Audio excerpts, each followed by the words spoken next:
Kalau balungan kiri. iya, mentalnya kiri. Lho Mulyono itu kan cuma cah pinggir kali Bengawan Solo, ya kelas abal-abal itu sebenarnya. Terus punya kekuasaan, keturunannya juga level sebenarnya kan level kere, munggah balik, menikmati, naik derajatnya. Jadi nggak punya derajat kepriyayian. Maka seperti shock culture, kere munggah balik itu. Petruk dadi ratu, lakon itu. Lagi itu lakon fiksi, carangan. Petruk itu punokawan. Petruk dadi ratu. Waktu jadi ratu, ketika disuruh turun, nggak mau turun karena menikmati tahta itu, menikmati kekuasaan itu. Lah si Mulyono ini kan kira-kira sama. Dia sudah 2 periode. Keinginannya kan memperpanjang usia kekuasaannya. Karena nyaman. Anak-anaknya yang semula dibanggakan hanya jualan martabak dan pisang, menikmati itu. Lalu show off, naik private jet ke Amerika. Ironinya, berangkat untuk sekolahnya itu duitnya pakai beasiswa. Lo beasiswa itu kan diberikan untuk mereka yang tidak mampu. Lo kalau mampu private jet beasiswa, pakai duit beasiswa apa nggak malu? Itu hanya membuktikan kiri munggah balik, keserakahan yang tidak dia temukan batasnya. Waduh, Jokowi, Gibran, Bobi dan Kaisang satu sel, emang bisa? Halo Sobat RJ, bagaimana kabar kalian hari ini?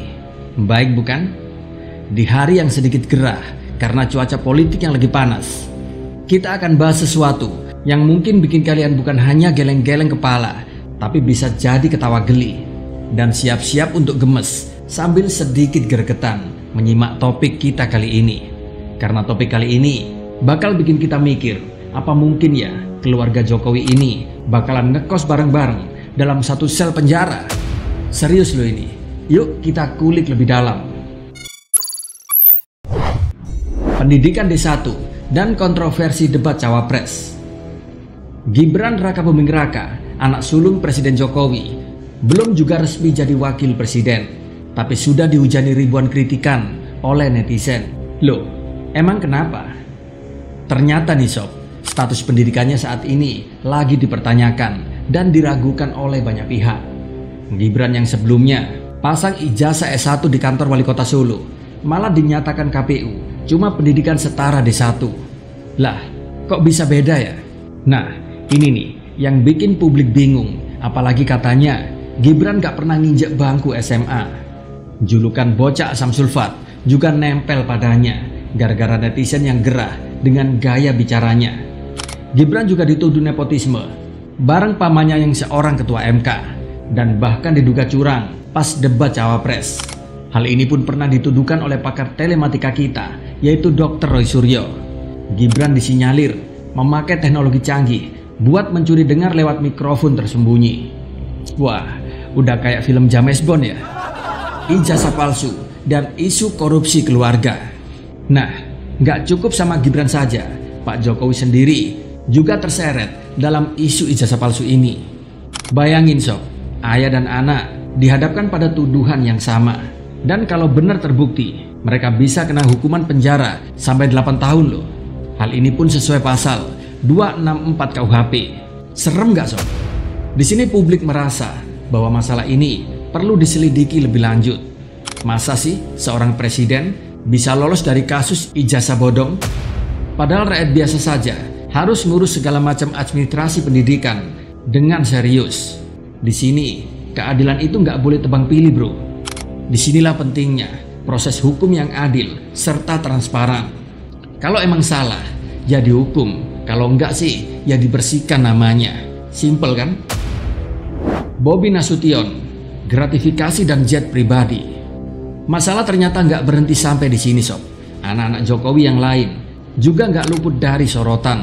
Ada Kaisang, Bobi, dan bahkan Kahiyang yang diduga terlibat dalam kasus gratifikasi, korupsi, serta pencucian uang. Waduh, kalau semua terbukti, kira-kira satu sel cukup nggak ya buat mereka semua? Si Bobi Nasution, sang menantu kesayangan Jokowi yang menjadi wali kota Medan, baru-baru ini juga banyak disorot media karena dugaan gratifikasi terkait penggunaan jet pribadi. Serius nih, anak rakyat biasa saja naik angkot, tapi menantu presiden pakai jet pribadi. Wow, mantap. Dan kabarnya KPK sekarang lagi ngumpulin bahan-bahan buat klarifikasi, yaitu untuk merespon desakan publik. Kemarin kasus yang menimpa Kaesang, KPK pun bilang Kaesang bukanlah penyelenggara negara. Jadi kasusnya bisa jadi hanya menunggu klarifikasi si Kaesang. Padahal kita semua tahu, kasus-kasus gratifikasi nggak harus hanya pada penyelenggara negara. Gratifikasi bisa dialihkan ke teman, ke keluarga, kerabat, dan orang-orang yang lain. Tentu saja di sini tujuannya untuk menghindari jeratan hukum. Bener gak? Kalau Pak Jokowi mendapat gratifikasi, ya nggak mungkin lah akan setransparan itu. Pasti yo, gratifikasinya akan dikasih ke anaknya, ke keponakannya, ataupun kerabat lainnya. Lalu apakah Bobby ini juga bakal diundang ke kantor KPK buat diskusi dan ngobrol bareng-bareng KPK? Atau mungkin cukup lewat Zoom aja? Karena kan katanya sekarang era digital, jadi nggak perlu ribet. Enak juga ya kalau klarifikasinya hanya lewat Zoom. Kalau salah kan tinggal matiin kamera. Beres kan? Hehe. Era Prabowo, harapan keadilan di masa depan. Disinilah sob, kita harus jaga kewaspadaan. Kita sering dengar kata-kata klarifikasi dan proses pengumpulan bahan. Tapi kapan sih kita lihat ada tindakan tegas? Jangan cuma jadi angin lalu saja, karena rakyat sudah capek melihat segala drama politik yang tanpa ujung. Di sini kita semua butuh bukti nyata, bukan janji manis di depan kamera. Mungkin inilah saatnya kita semua berharap di era kepemimpinan Prabowo nanti, hukum benar-benar ditegakkan tanpa pandang bulu. Janji yang selalu didengungkan adalah keadilan buat semua. Prabowo juga akan menangkap para koruptor walaupun sampai ke ujung dunia sekalipun. Kita tidak akan kompromi dengan korupsi. Mungkin saya akan cek kembali anggaran. Saya akan sisihkan anggaran khusus untuk pemberantasan dan pengejaran koruptor-koruptor ini. Kalaupun dia lari ke Antartika, aku kirim pasukan khusus untuk nyari mereka di Antartika. Kesehatan nggak bayar, subsidi listrik, subsidi BBM, kemudian sekolah harus kita bikin nggak bayar, gratis. Kemudian kita akan kasih makan siang. Kemudian saudara-saudara, kita harus berani seperti negara lain. Angkutan di kota-kota besar kalau perlu subsidi 100%. Tapi apakah benar hukum akan berlaku sama buat anak presiden seperti buat kita para rakyat jelata? Atau hanya akan jadi bualan politik saja? Kita semua tahu bahwa 3 prinsip hukum, yaitu utilitas, legalitas, dan keadilan, itu harus dijalankan. Kalau terbukti bahwa ijazah Gibran adalah palsu, ya nggak ada ampun. Begitu juga dengan Bobby yang dapat fasilitas mewah, atau Kaesang dan Kahiyang yang terseret kasus gratifikasi. Semua harus bisa diusut tuntas. Kalau enggak ya, apa bedanya mereka dengan kita? Hukum itu harus sama, nggak peduli siapa bapaknya ataupun siapa keluarganya. Setuju nggak? Dan di akhir cerita ini, kita sebagai rakyat biasa, di sini kita cuma bisa berharap dan berdoa. Semoga kebenaran yang keluar. Sobat RJ, kita punya tugas penting loh. Jangan mudah terbuai sama janji-janji manis di permukaan. Kita harus bisa melihat lebih dalam, mana yang beneran kerja buat rakyat dan mana yang cuma omdo alias omon-omon.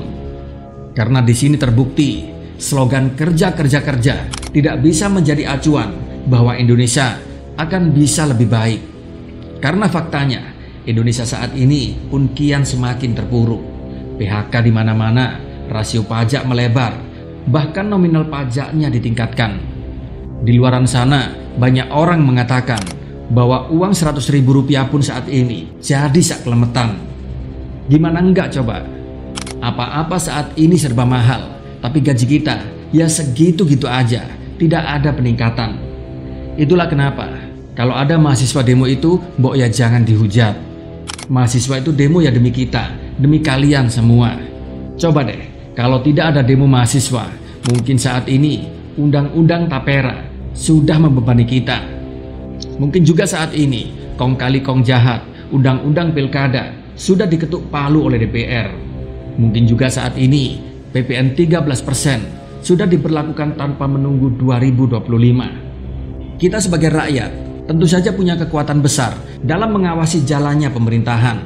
Kemajuan dunia digital sering menjadi saksi bagaimana sebuah informasi bisa menyebar dengan cepat dan bagaimana kritik masyarakat bisa menggerakkan perubahan.